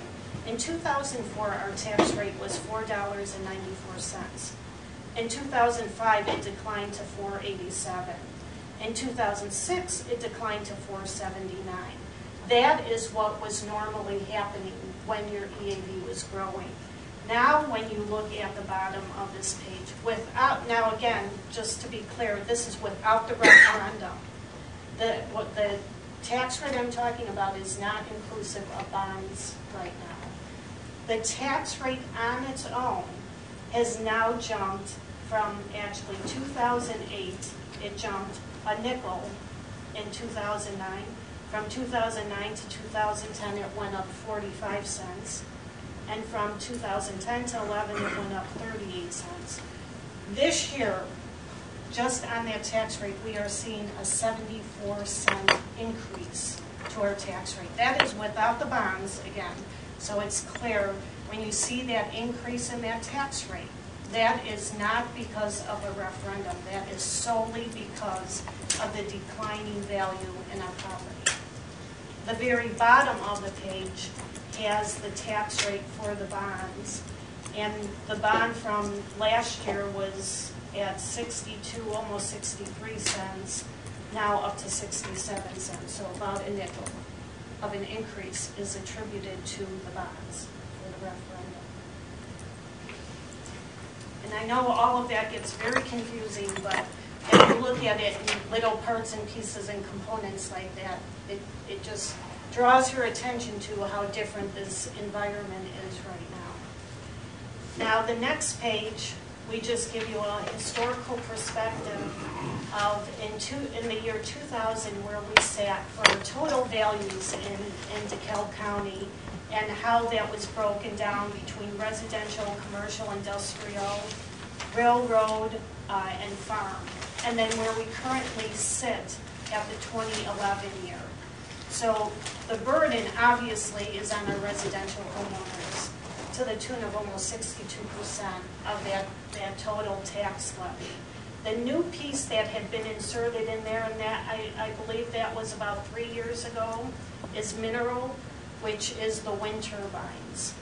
And I believe really when you look at the farm and the mineral, part of that was taken away from farm because those turbines were put on farmland, and so now it's considered mineral. But so when you look at it in this perspective, you see where the burden is on the homeowner, and then how it's distributed among the rest of the folks throughout the community as far as commercial, industrial, and why you would like to balance that further with additional commercial and industrial to take that off of the residential, and even to some part grow your residential, because this growing tax rate needs to be spread out between more properties or more people. Okay. Questions for Andrea?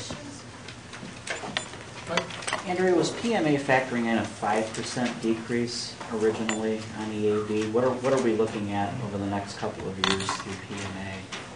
Well, we kept adjusting that as we worked with the assessor. Okay.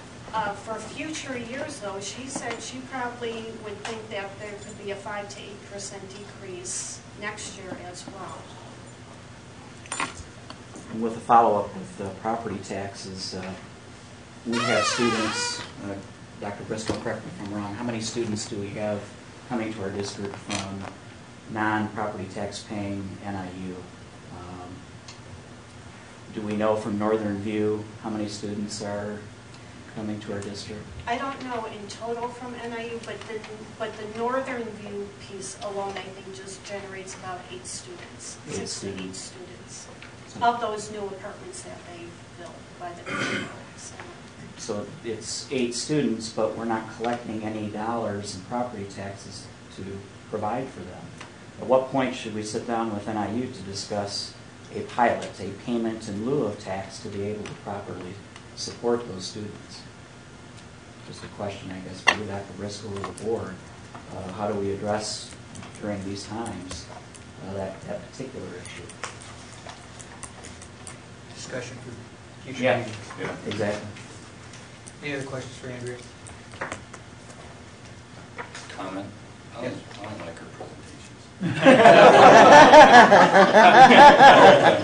been saying that for years. I do want to compliment you though on your thoroughness. No doubt. I mean, so. And you, in our math business, I mean, the hard part is talking through all the math and writing technical. It is, because it gets very complicated. And you're not just looking at one component. There's many factors built in here that end up with this end result. So while I understand that it's not the most refreshing presentation to go to, it is an important piece, but it is somewhat complicated. Thereby why we need good math people. It's It's been recommended that the Board of Education approve the proposed tax levy for 2012 tax year for publication. Moved. Second. Roll call, please. Michael Lord, Yes. Jessica Lyons, Yes. Tom Mattia, Yes. Mike Burbick, Yes. Tracy Williams, Yes. Cohen Barnes, Yes. Nina Fontana. Yes. Motion passes. Next item is informational disposal of surplus equipment.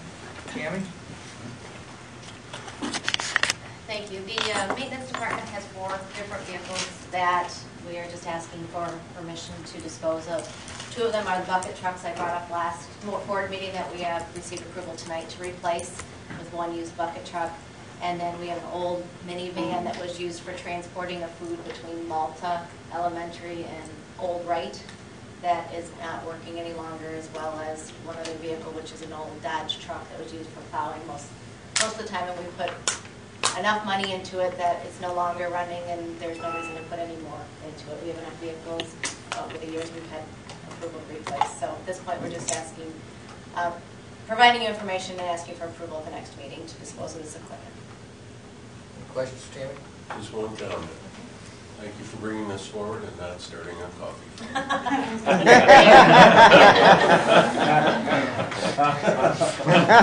I got to touch that for 10 minutes. That's why I said thank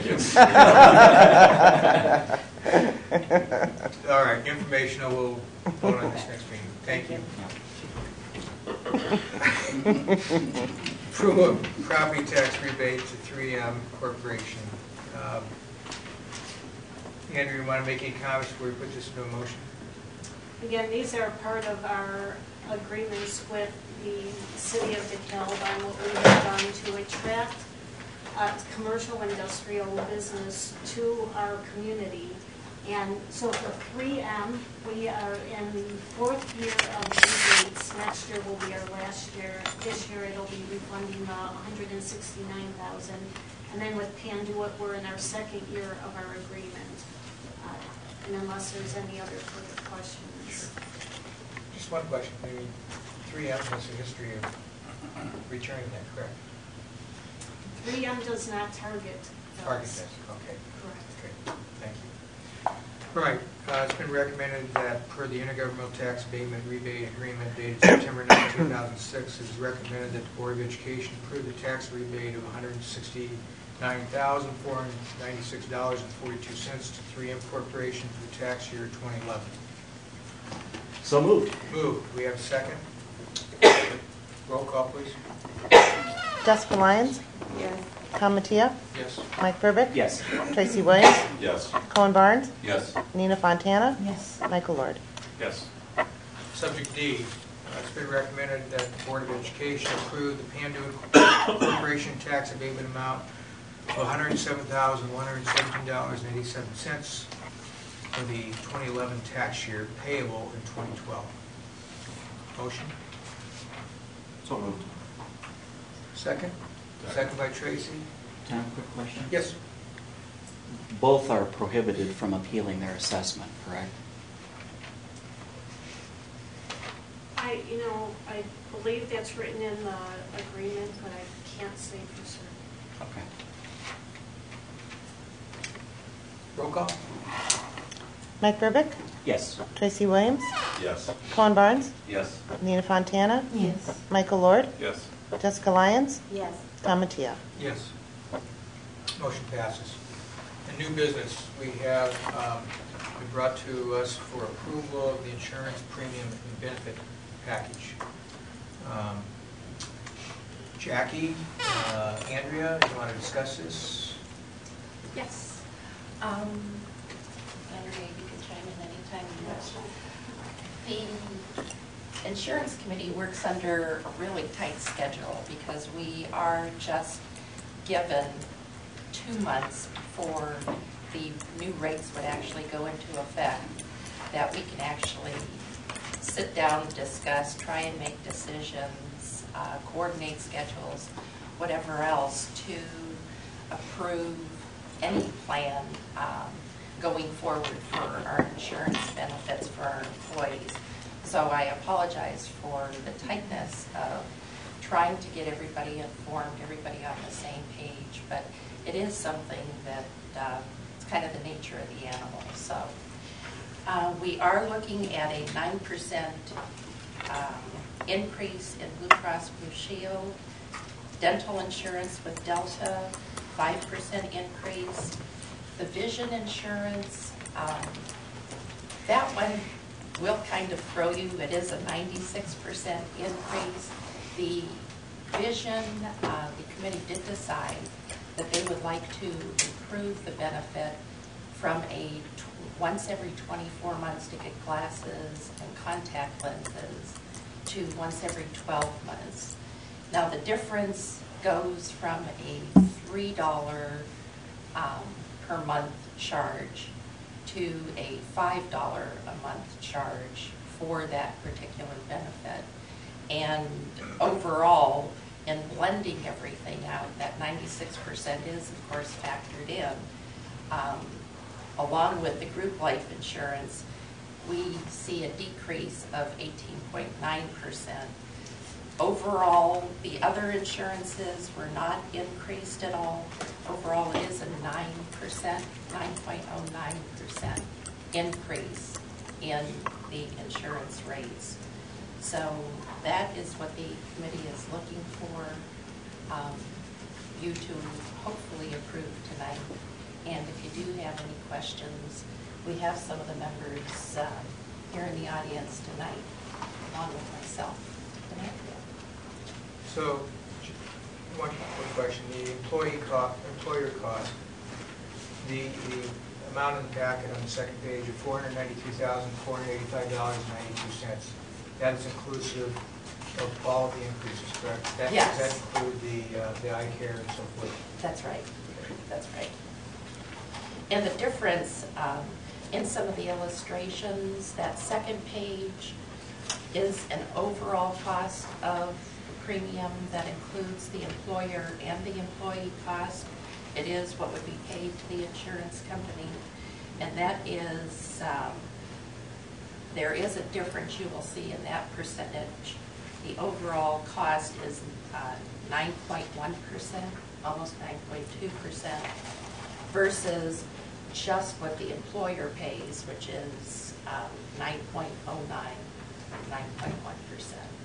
So, could maybe the union representation just indicate there was an alternative, and I know there's differences obviously between United Healthcare and Blue Cross Blue Shield, and obviously United Health is more reasonable, but what the reasoning behind that? I want to make sure I understand that. There is, the biggest difference was that the network of providers, DeKalb Clinic, KMA, two biggies in the area, are not in United Healthcare. If I may, Jen? Yes. There was also some substantial concerns raised by that the committee had, that were brought up by our consultant from Mesero, that United Healthcare, she told us, was pushing very aggressively right now to win new business away from Blue Cross Blue Shield. And so what we might be seeing right now is a bit of a teaser rate given to us for this year, with reason to have concern that for next year that they might come right back and hit us up with a really substantial increase now, and tell us at that point, well, we were trying to win you over, but this is where it ultimately ended up. So there was concern in that regard also, in addition to the factors that were mentioned just there about going to United Healthcare. What? I'm sorry. Okay. Well, one of the things to kind of take into consideration too that was illustrated just in the board item, historically we did have a couple of 0% increases. Last year was a negative 0.01%. A 1/10% was a decrease last year and I'm talking mainly about health because that is the elephant in the budget. So, one other year that we had a big increase of 10%, it had a lot to do with claims, but what we also have to take into consideration is the impact of the new health care laws, and those have really kicked in, and making provisions for a lot of great benefits for our employees, but it also impacts the budget too.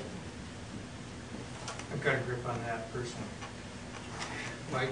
Andrea, our budgeted increase is 10% annually. Where have we set our insurance? 7.5. 7.5, thank you.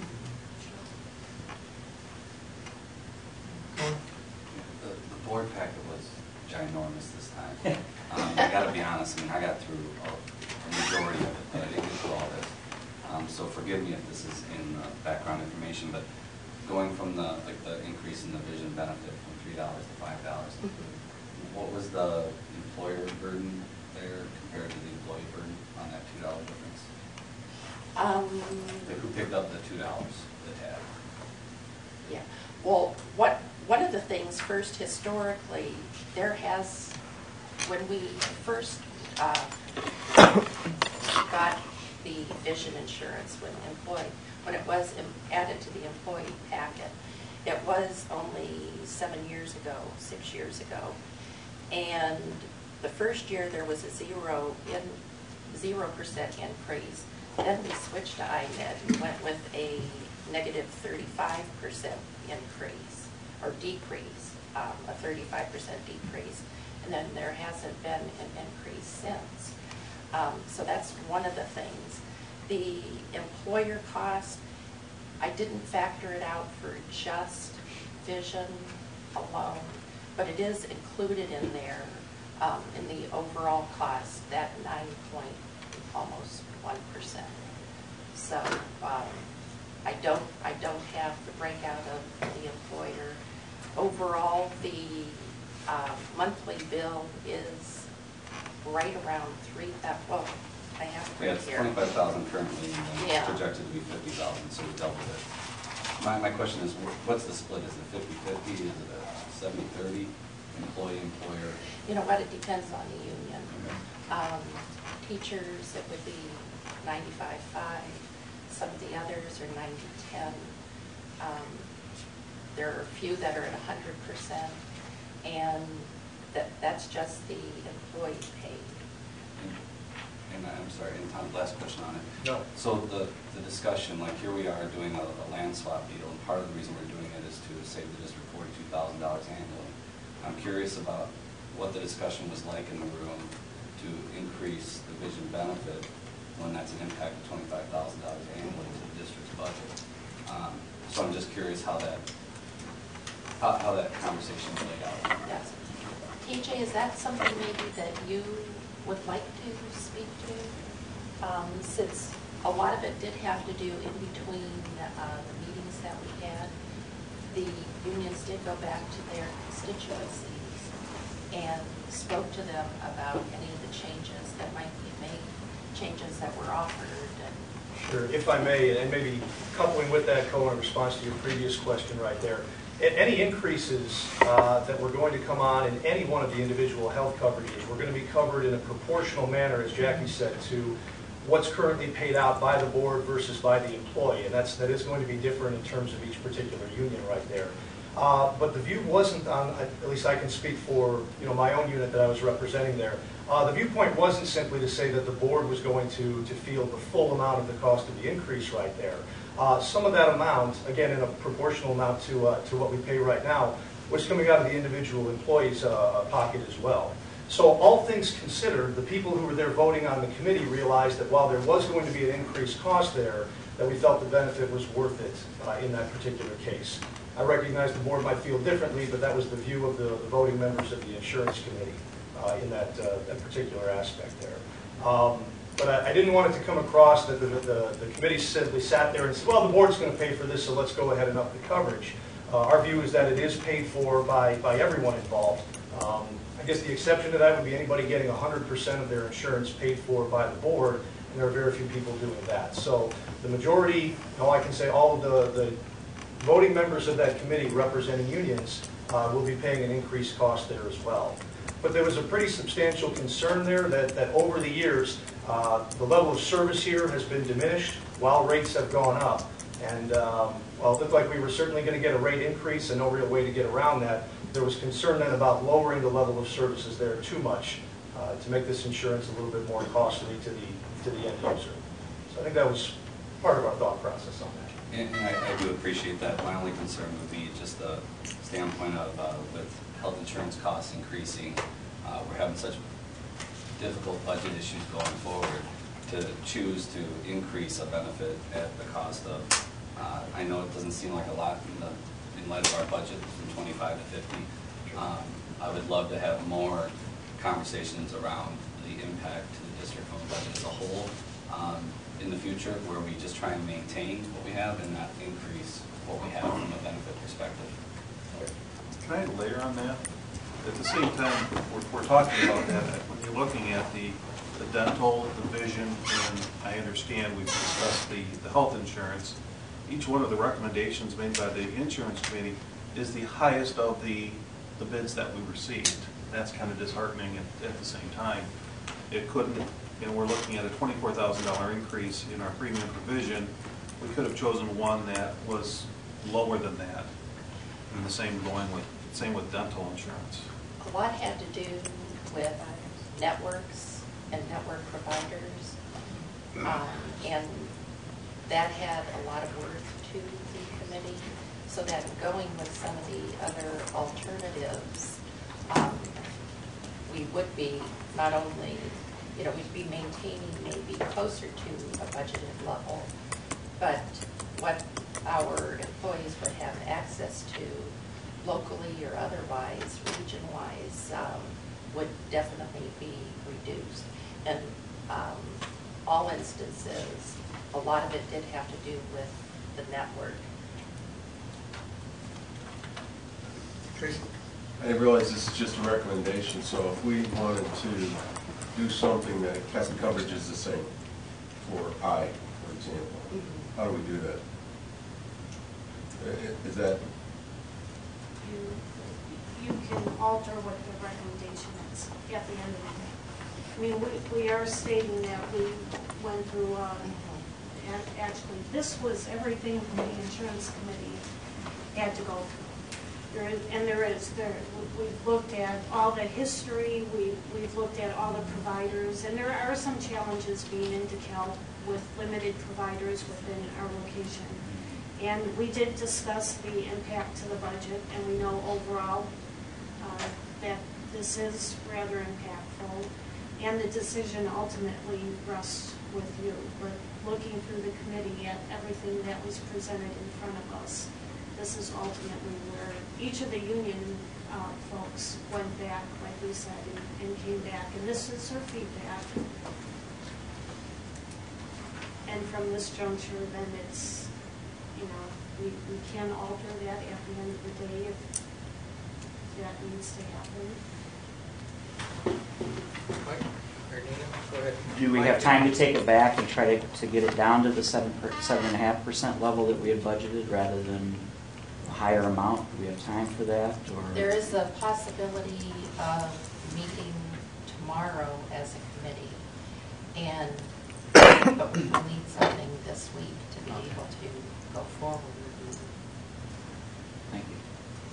I was just going to mention that, Jackie, I think if I heard you correctly, you say that at least part of the thought process here going with the higher recommendations is because of the networking, the doctors available closer in rather than further out, which is something that, and I certainly can't do a side-by-side comparison, but if a teacher needs to take time off to go to a doctor, it's so much faster and easier to go close in town rather than having to go into Chicago or Rockford, which means you don't have substitute teachers.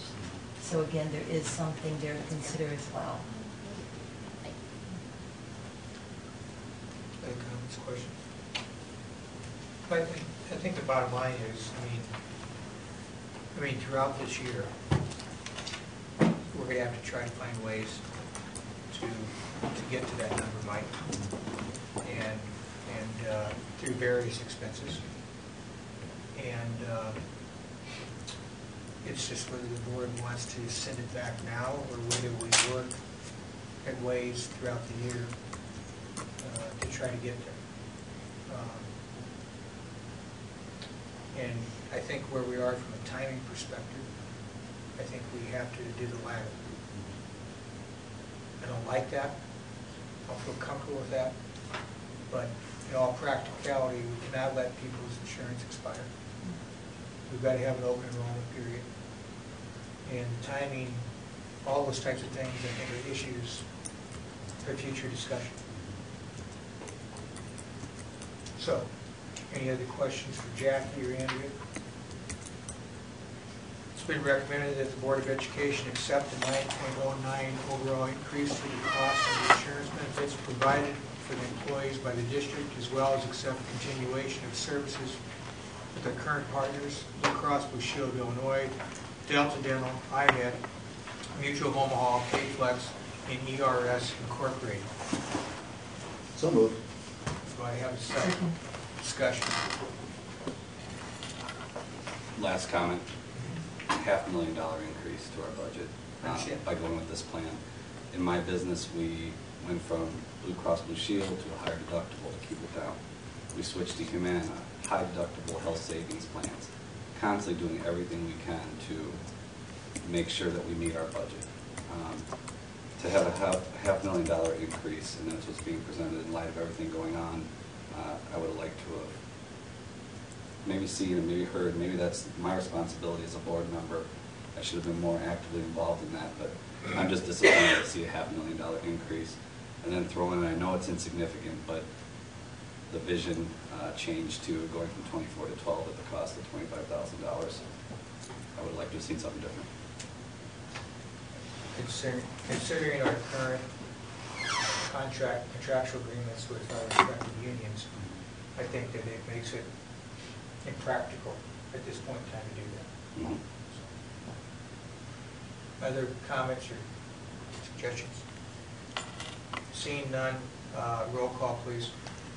Tracy Williams, Yes. Cone Barnes, No.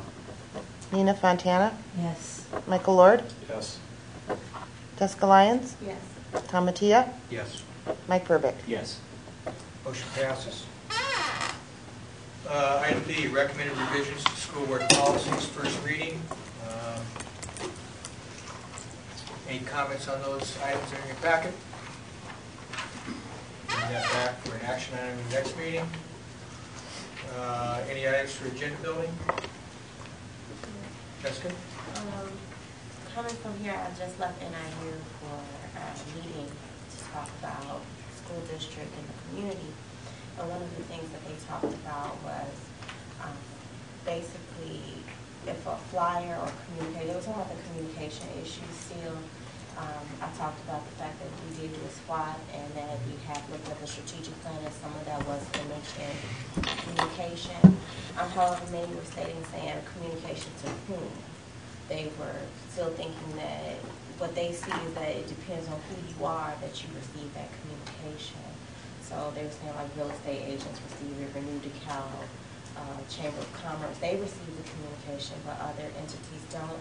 They were also stating, just a suggestion was even just like, you know how like you send out a flyer every year or like a letter, like Briscoe, blah, blah, blah.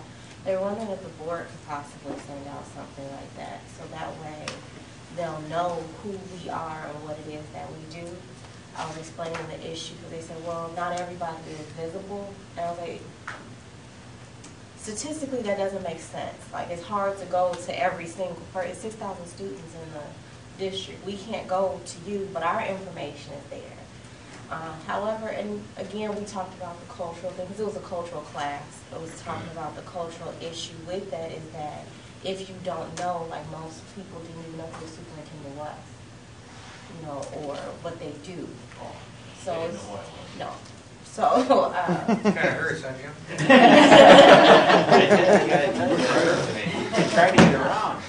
But it was the fact that, you know, not everyone is not everyone is used to that. Not many people grew up in that. Like, I didn't know what a superintendent, so I moved out here. I grew up in CPS, so it was different in Chicago. We have one, but they're not like you. They're not next door. So a lot of people are saying that they're not familiar with the process. And I just thought that was a great idea as far as like, you know, a nice little letter from, you know, Tom and explaining what it is that we do and the information and things like that. So just want to thank you. Appreciate that. maybe we need to do a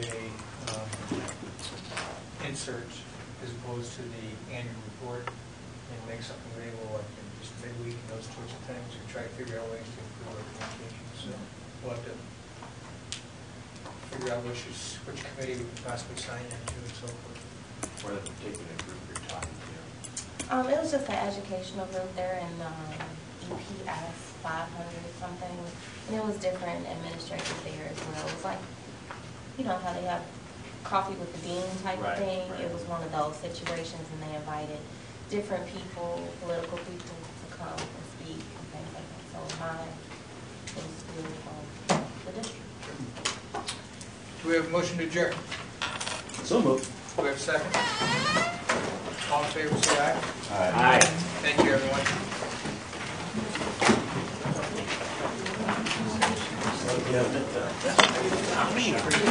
I thought there was No, I don't know if I can answer that. I think we'll have around, I want to say 700 employees. That's a while. Yeah, it could be including. Andrea? How many employees? I'm saying 700, but that probably includes subs and all that junk. So how many?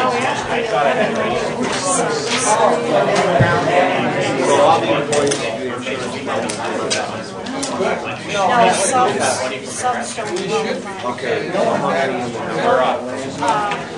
Well, 7 a.m. Probably about 600. Every year you come to 3 minutes, Yeah. Which is not our amendment. And every year, Sometimes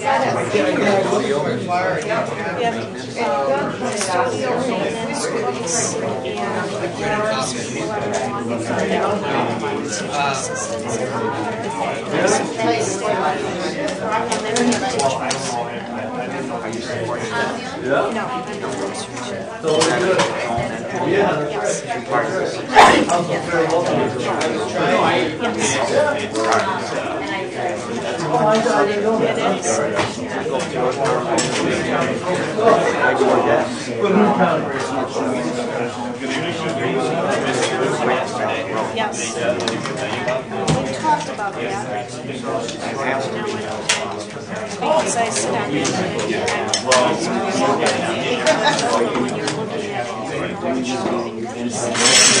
Not something. Especially. You're in a rush. Yeah, first the press.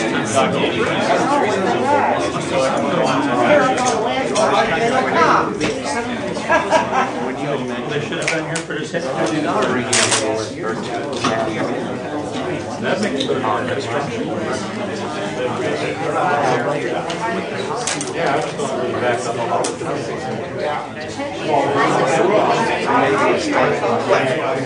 know what I mean? Green space. Well, you're here all the time. You know what? I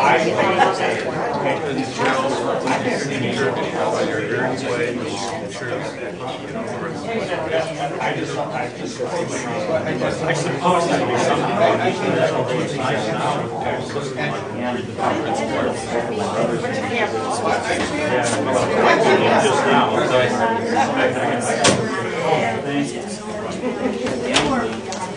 Good night, guys. Good night. See you later.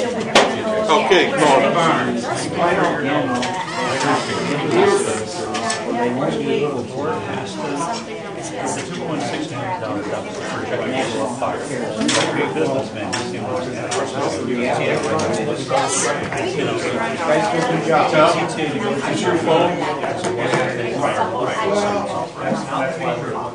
And this $25,000. I would sell this building. I don't understand. There is. Here.